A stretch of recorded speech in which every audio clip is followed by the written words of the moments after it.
CGPSC smart learning में आप सभी का बहुत बहुत स्वागत है। दोस्तों आज हम स्टाफ नर्स भर्ती परीक्षा के लिए मोस्ट इंपॉर्टेंट क्वेश्चन लेकर आए हैं, जहां जितने भी क्वेश्चन हम इस वीडियो में जानेंगे वो सभी सिलेबस के अनुसार ही रहने वाले हैं। तो यहाँ पर प्रश्न में दिए गए हैं, राष्ट्रीय अपराध ब्यूरो के रिकॉर्ड के अनुसार महिलाओं के विरुद्ध हिंसा का रिकॉर्ड है। The violence against women revelled by the national crime record यहाँ पर ब्यूरो इज। ऑप्शन ए में दिए गए हैं प्रत्येक 51 मिनट में छेड़छाड़ की घटना।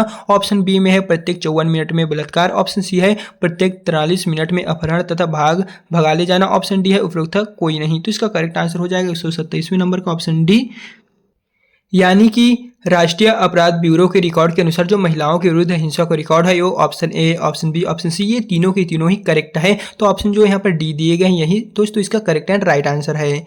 फिर यहाँ पर अगला नंबर का क्वेश्चन है, आंखों के सफेद भाग में जो त्रिकोणीय उठा हुआ भूरे रंग या पेच का दिखाई देना होता है वो क्या दर्शाता है।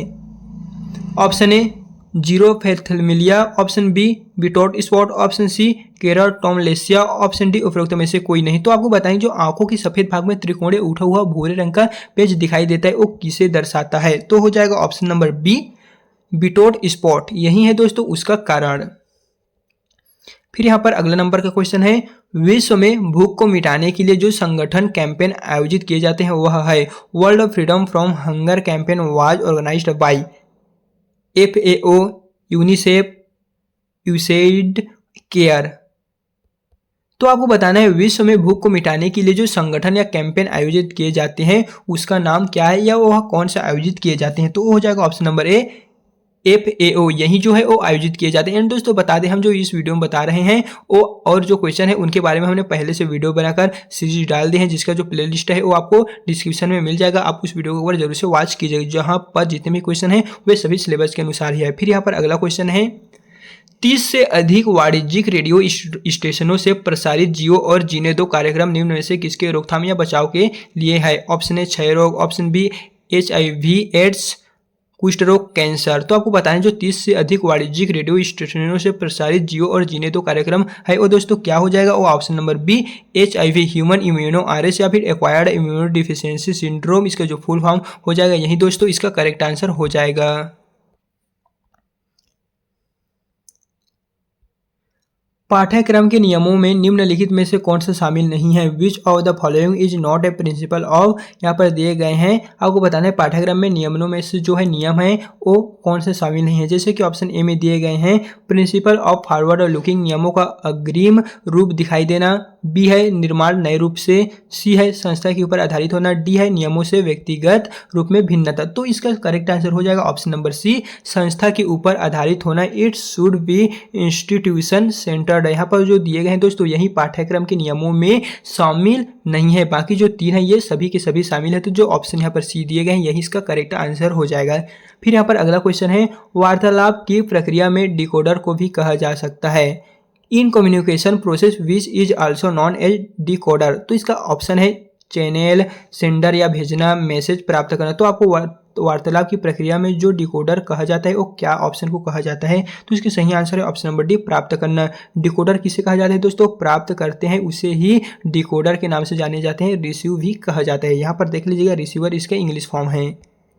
फिर यहाँ पर अगला नंबर का प्रश्न है, निम्नलिखित में से कौन सा उदाहरण सही है जो यदि वार्तालाप की प्रक्रिया वेबसाइट द्वारा की जाती है। The communication done through website is an example of. आपको बताना है वार्तालाप की प्रक्रिया में जो वेबसाइट द्वारा की जाती है वो क्या है। मनोवैज्ञानिक वार्तालाप, यहाँ पर है साइकोलॉजिकल कम्युनिकेशन, नॉन वर्बल वार्तालाप, मैकेनिकल वार्तालाप या उपरोक्त में से कोई नहीं। तो इसका करेक्ट आंसर हो जाएगा ऑप्शन नंबर सी मैकेनिकल या यांत्रिक वार्तालाप। निम्नलिखित में से पूछा गया कौन सा उदाहरण सही है। तो ये जो है वो सही है, राइट है। जो वार्तालाप की प्रक्रिया में वेबसाइट द्वारा की जाती है, तो जो ऑप्शन यहाँ पर सी दिए गए हैं यही दोस्तों इसका राइट आंसर हो जाएगा।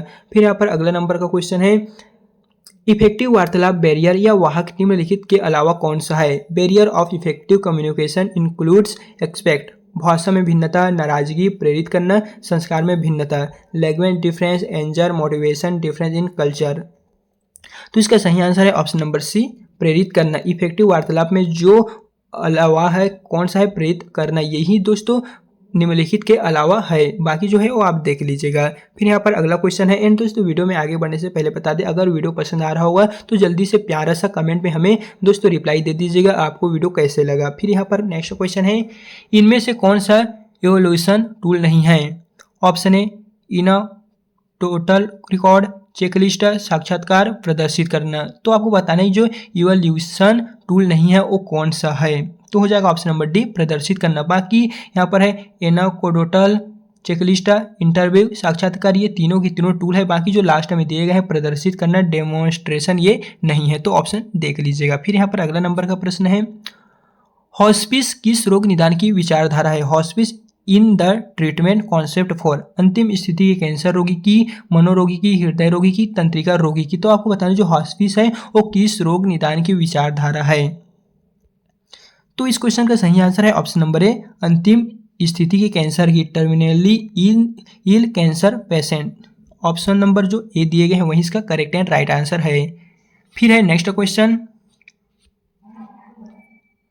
देख रेख संबंधी प्रावधान के बदलाव हेतु जो प्रथम विचारणीय बिंदु है वो क्या है? संस्थागत संसाधन, प्रैक्टिस के स्टैंडर्ड, क्लाइंट देखरेख की गुणवत्ता, नर्सिंग भर्ती। तो आपको बताना है फ्रेंड्स, देख रेख संबंधी जो प्रावधान के बदलाव हेतु प्रथम विचारणीय बिंदु है वो क्या है? तो हो जाएगा ऑप्शन नंबर सी, क्लाइंट देखरेख की गुणवत्ता। यही तो जो है वो इसका करेक्ट आंसर है। एंड फ्रेंड्स यहाँ पर अगला नंबर का प्रश्न में है, यदि नर्सों की संख्या कम तथा रोगियों की संख्या अधिक होती तो कौन सा रोगी देखरेख मॉडल उपयुक्त होता है? जैसे कि यहाँ पर है, which patient care model works best when there are plenty of patient but few nurse. तो ऑप्शन ए है functional nursing, team nursing, primary nursing, total patient. तो फ्रेंड्स यहाँ पर पूछा गया है, यदि नर्सों की संख्या कम है और रोगियों की संख्या अधिक है तो कौन सा मॉडल, कौन सा ग्रुप यहाँ पर ऑर्गेनाइज किया जाएगा? तो इसका सही आंसर है option number A, functional nursing. Functional nursing जो ग्रुप है वो इसके लिए ऑर्गेनाइज किया जाएगा यदि नर्सों की संख्या वहाँ पर कम है और रोगियों की जो पेशेंटों की संख्या है वो अधिक होगी तब। फिर है अगला नंबर का क्वेश्चन, पुनः स्थापना कब प्रारंभ होना चाहिए? ऑप्शन ए, डिस्चार्ज के एक दिन पूर्व, रोगी की इच्छा अनुसार, रोगी की भर्ती के समय, रोगी के डिस्चार्ज के 24 घंटे के पश्चात जो पुनः स्थापना की प्रक्रिया है वो आपको बताना है कब से प्रारंभ होनी चाहिए। तो हो जाएगा ऑप्शन नंबर सी, रोगी की भर्ती के समय ही जो पुनः स्थापना की प्रक्रिया है वो स्टार्ट हो जानी चाहिए। फिर है इसी का नेक्स्ट क्वेश्चन, आशा एक्रीडेटेड सोशल हेल्थ एक्टिविस्ट कार्य करती है। यहाँ पर दिए गए हैं दोस्तों आशा फाउंडेशन, इस तरह आपने सुना ही होगा। तो यहाँ पर फुल फॉर्म दिए गए हैं एक्रेडिटेड सोशल हेल्थ एक्टिविस्ट। तो आपको बताने के जो वर्क है वो क्या है? समुदाय स्तर पर करता है, गांव स्तर पर, जिला स्तर पर, प्राथमिक स्वास्थ्य केंद्र स्तर पर। तो इसका सही आंसर है ऑप्शन नंबर बी, गांव स्तर पर जो आशा फाउंडेशन वर्क है वो अपना वर्क पूरा करता है गांव स्तर पर, विलेज लेवल पर। तो ऑप्शन जो बी दिए गए हैं वही इसका करेक्ट आंसर हो जाएगा।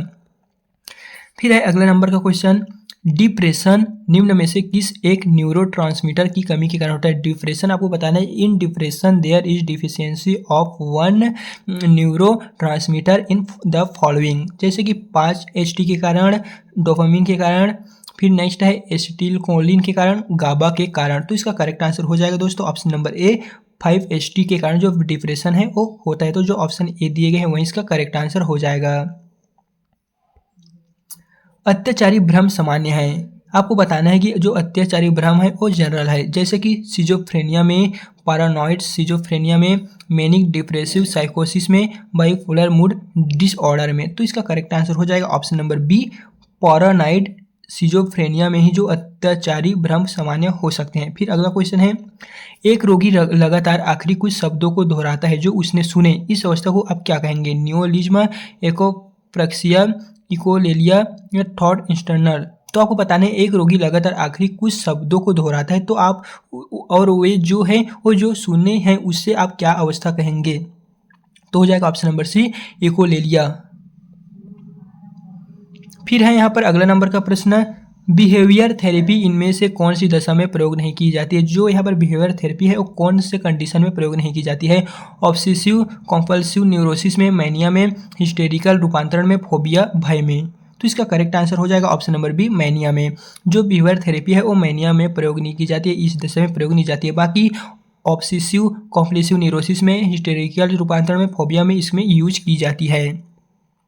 फिर यहाँ पर अगला नंबर का प्रश्न है, क्लोरोप्रोमेजिन दवा कौन से समूह की है? एंटी साइकोटिक समूह की, एंटी एंजाइटी समूह की, एंटी कन्वल्सिव समूह की, एंटी मैनिक समूह की। आपको बताना है जो यहाँ पर क्लोरोप्रोमेजिन दवा है वो कौन से काम की है, कौन से वर्ग की है। तो हो जाएगा option number A anti psychotic समूह की जो क्लोरोमाइजिन या क्लोरोप्रोमेजिन दवाई है दोस्तों इसी के समूह की है। फिर यहाँ पर अगला क्वेश्चन है बच्चों का व्यवहार जो कानून को तोड़ता है, कानून की अवहेलना करता है, कानूनी विभाजित है। A legal classification of children behaviour that violet the law is. जैसे कि ऑप्शन ए है पी का, ऑप्शन बी है attention deficit hyper activity disorder, ADHD, बाल अपराध, विस्तर गीला करना या इन्यूरेसिस। तो इसका सही आंसर है ऑप्शन नंबर सी बाल अपराध।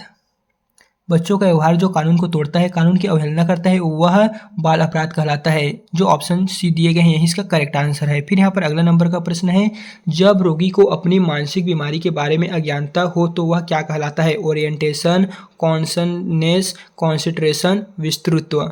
तो इसका करेक्ट आंसर है जैसे कि when a patient is not aware of his her mental illness it is called. तो इसका सही आंसर है ऑप्शन नंबर डी विस्तृत। महत्व जानकारी की कमी में ही वह अपने जो मानसिक बीमारी के पता है वो उससे अज्ञात रहते हैं।